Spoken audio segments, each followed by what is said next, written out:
Whereas in the beginning, we had 3 weeks to perfect the cha-cha. This week, it's 5 days to do the tango. So far, so good. Struggling in the beginning of the week, but I'm now seeing light at the end of the tunnel. Has Gethin been improving?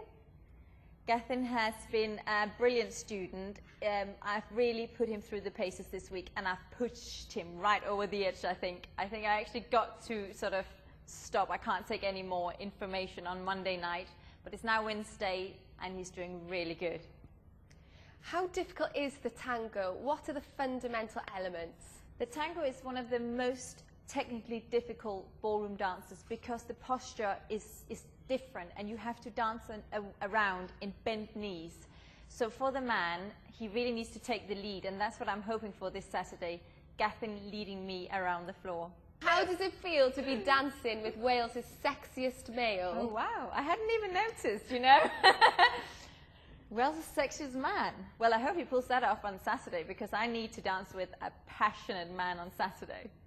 How well do you think or hope you'll do on Saturday?